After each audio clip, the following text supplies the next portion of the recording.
those poor unfortunate souls. Hello and welcome to Poor Unfortunate Podcast. I'm Conor Perkins. This is the Disney podcast for grown-ups where we shoot the shit about Disney the way that you do with your friends. Welcome to all of our returning listeners and viewers, and to anyone new who is just joining us.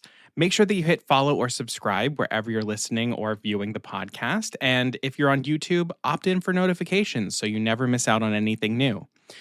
This is a brand new episode of our bi-weekly mini episode series, Caroline, What's New, where we go through all the latest and greatest in Disney news. This episode is being recorded on Sunday, August 10th, 2025, and I'm alone today as Caroline is getting a much-needed break out in California. So I'll ask, Conor, what's new? I'll tell you what's new. So we're going to start with Disney parks as we usually do, and we're going to start in Disneyland.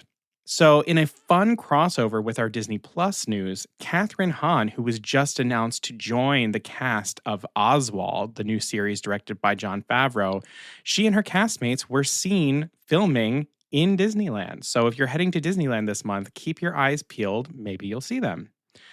For all you Fantasmic lovers out there, incredible Fantasmic ears that were first spotted in Disneyland are now also available in Walt Disney World. They are phenomenal, so go check them out. Hopping over to Walt Disney World, an opening date has now been announced for the Beak and Barrel, which is the new Pirates of the Caribbean bar lounge in Magic Kingdom. It's going to be opening on August 29th, so right around the corner. Disney also shared a first look at the menu, and according to Caroline, wow. There will be 2 non-alcoholic drinks for all ages. The first is called the Treasure Trove, which is an ube lemon coconut with sweet treats on the side, which includes a vanilla cake plank, chocolate cannonball, and caramel popcorn. And then the other drink is the Cursed Treasure, which is coconut milk and cookie crumbs with vanilla foam and a Pirate's Gold cookie. And then there's the food. So we've got a cold octopus salad, corn griddle cakes, and a dip platter that has Caroline's name written all over it.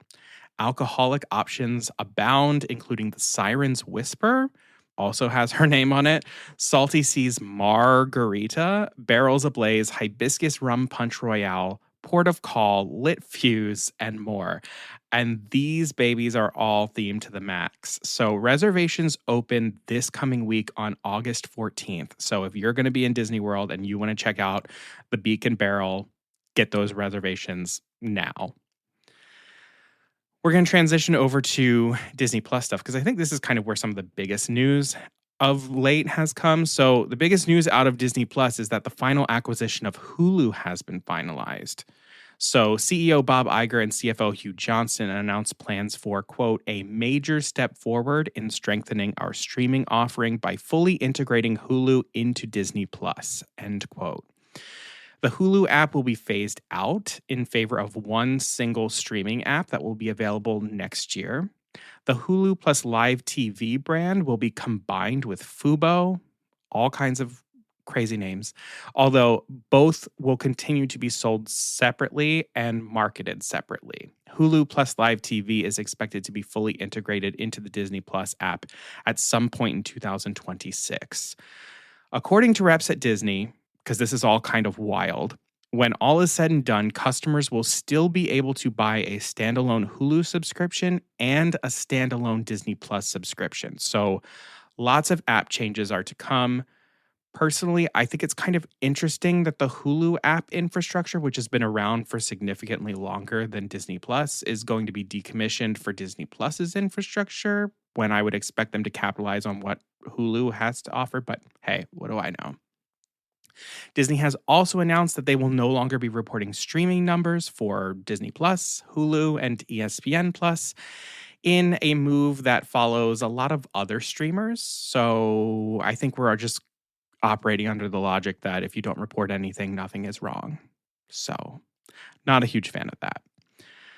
Let's talk about stuff that is now available on Disney Plus. So all episodes of Marvel Animation's Eyes of Wakanda are now streaming. This new action-adventure series follows the adventures of brave Wakandan war dogs of the secret organization called the Hatu Sarase throughout history. In this globe-trotting adventure, they must carry out dangerous missions to retrieve vibranium artifacts lost to the world. And then the all-new season of Project Runway is currently underway. New episodes drop every Thursday at 10 p.m. Pacific. It looks like a really great season so far from what has been coming out. Law Roach is one of the judges. Heidi Klum is back. And I'm a fan of RuPaul's Drag Race. And one of the queens from RuPaul's Drag Race, Utica, is going to be one of the competitors in this season. So yeah, lots of really cool stuff happening there. Lots of really cool designs. So if you are or have been a Project Runway fan, go check it out on Disney+. Stuff that's announced coming soon. The biggest news is that Disney's live-action Lilo and Stitch debuts on Disney Plus on September 3rd. It's available for purchase now on digital streaming platforms like Prime Video, Fandango, Apple TV, and more. But just as I said before, just give it a month and it'll be there. And sure enough, September 3rd is our date. We will get Lilo and Stitch on Disney Plus. Now let's talk Disney films. So things that are now available. Biggest news here, Freakier Friday hit theaters this past Friday, bringing in $12.7 million for what is looking like it will be a $30 to $32 million opening weekend and securing the number 2 spot on the charts in the US. In this day and age, for a comedy to open to these kinds of numbers, it's kind of insane. So I just need to say that so that everybody knows. This film is certified fresh with a 73% tomato meter score and a 94% popcorn meter score. It received an A Cinema score rating, which is higher than 2003's Freaky Friday, which received an A- Cinema score rating. So it's exciting to see this kind of enthusiasm at the box office. Really, it's been started since Lilo and Stitch, and it's been going all summer long. But especially for this film, because it is a female-led comedy film, and we don't get as many of those as we should. I'm excited to see this film. My sisters actually went to the Disney Plus Perks double feature of Freaky Friday and Freakier Friday last Wednesday. They absolutely loved it. So I can't wait to hear what everybody thinks of it.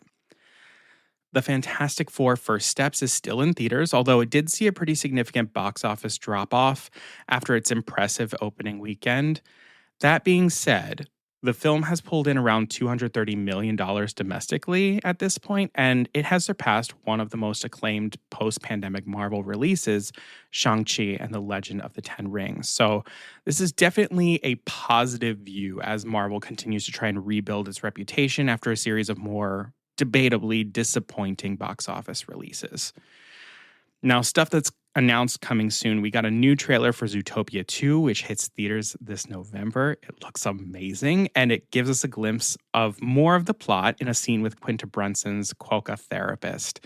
So Disney's synopsis accompanying this trailer reads, after cracking the biggest case in Zootopia's history, rookie cops Judy Hopps and Nick Wilde find their partnership isn't as solid as they thought when Chief Bogo orders them to join the Partners in Crisis counseling program. But it doesn't take long for their partnership to be put to the ultimate test when they find themselves on the twisting trail of a mystery tied to the arrival of a venomous snake in the animal metropolis. I'm super excited. This trailer is hilarious. I mean, I think in the beginning of the trailer they're like, we're just a couple weeks into their partnership and they're already being forced into Partners in Crisis.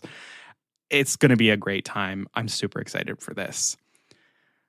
Also, stuff that's announced coming soon. Walt Disney Studios announced that the filmed version of the original Broadway production of Lin-Manuel Miranda's award-winning musical Hamilton will open in theaters on September 5th, 2025, in celebration of the musical's 10th anniversary. So the theatrical release will include Reuniting the Revolution, an exclusive special prologue to the film featuring all new interviews with the original cast and creators. Hamilton will be released in theaters in the US, Canada, and Puerto Rico on September 5th, the UK and Ireland on September 26th, and Australia and New Zealand on November 13th for all of our international listeners. Tickets are available for purchase now at Fandango or wherever movie tickets are sold. It's super cool. Hamilton's going to be in theaters, and it's like, it's just kind of wild to me because this is the type of stuff that we usually only see for like Fathom events, like very special curated things where we get like a theater performance. To have a theater performance be released like this in the movie theaters is pretty amazing, and Hamilton absolutely deserves it. And the last thing I'll say, and I don't really want to give this much air, but I will just mention that Gina Carano settled her lawsuit with Disney over her firing from The Mandalorian ahead of a September court date. She was fired in 2021 after sharing several controversial social media posts, including one that compared being a Republican to being Jewish during the Holocaust. She was dropped by her agency as well before bringing a lawsuit against Disney for wrongful termination, demanding the court to force Lucasfilm to recast her and pay $75,000 in punitive damages. Her lawsuit was funded by Elon Musk, who said that he would pay legal bills for people who were fired based on social media posts that they made on X. Disney filed a motion to dismiss the case, but ultimately the two parties reached a settlement before appearing in court, and that's that. So they're saying that they're looking forward to finding opportunities to work together in the future. We'll see. So that's going to do it for us for this episode of Caroline What's New. Thank you so much for listening and checking in. Make sure that you hit follow or subscribe wherever you're listening or watching. That way you get all of our episodes. Opt in for notifications, and then find us on social media. We're everywhere at Poor Unfortunate Podcast. And we will be back very soon with another full-length episode for you. So until then, Beluga Savruga.